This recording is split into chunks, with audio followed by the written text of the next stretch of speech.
se faire arrêter pour ça est vraiment des lois que je comprends pas.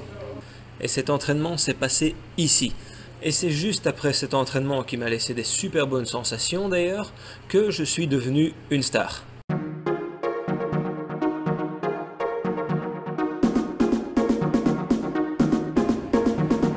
Hello, on se retrouve dans le lobby de mon hôtel à Campeche et au moment où je démarre le tournage de cette vidéo, il est environ 21h15, soit 4h15 du matin chez vous. Bref, je vois sur mon écran que j'ai une tronche de déterré, j'ai pas encore vraiment absorbé le décalage horaire.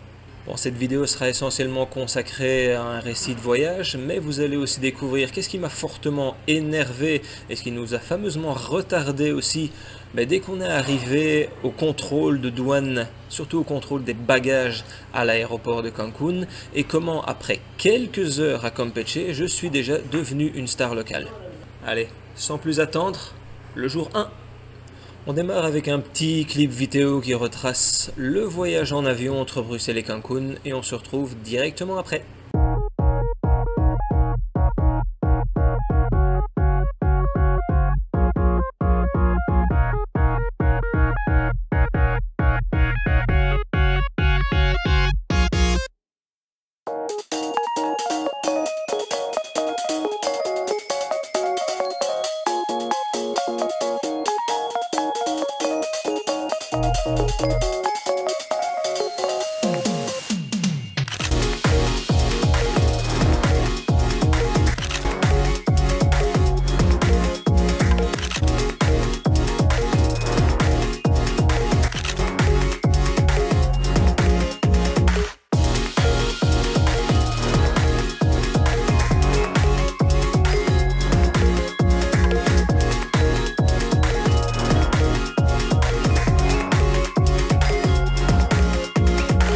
Et après les 11 heures passées dans l'avion, il nous a encore fallu 3 heures avant de pouvoir rejoindre notre hôtel dans le centre de Cancun.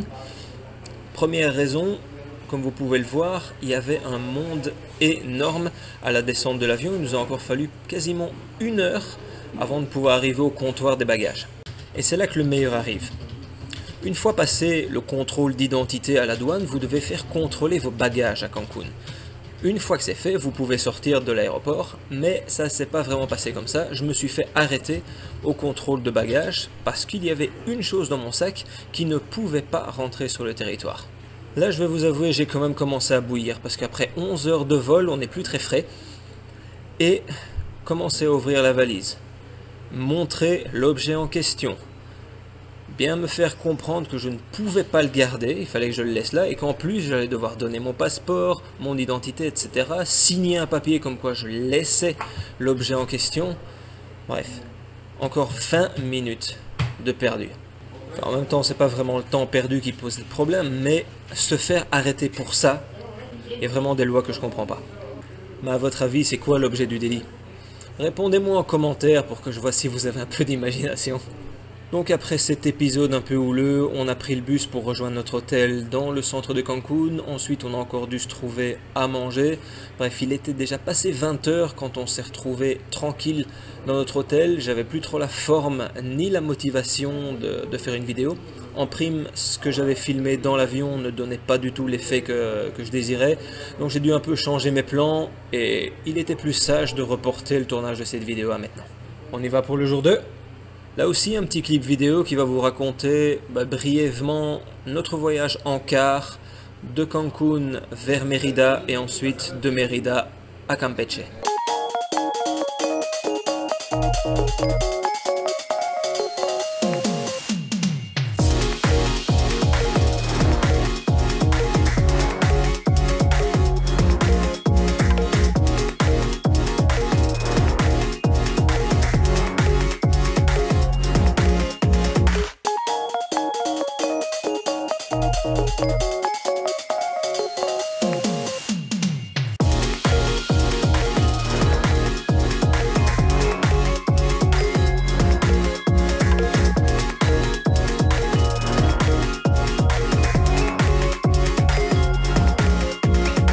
Après être arrivé à la gare des bus de Campeche, il a encore fallu qu'on prenne un taxi jusqu'à notre hôtel. Ça a été assez sportif, je vais dire, de faire rentrer la valise du vélo dans un taxi. Après ça, on s'est installé dans notre chambre, on a soufflé un peu, mais j'ai vite eu envie d'aller m'entraîner. Et cet entraînement s'est passé ici. Vraiment le rêve, une piscine de 50 mètres à ciel ouvert. Bref, que demander de plus? Magnifique.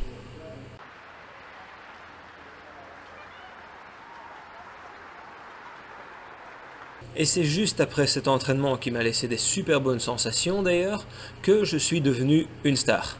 Parce que figurez-vous que Caro est tombé sur 2 journalistes de télévision qui avaient juste envie de m'interviewer. Et soit dit en passant, je les comprends bien, c'est pas tous les jours qu'un Bruxellois vient nager à Campeche. Allez, je vous laisse sur ce moment de gloire. Ciao!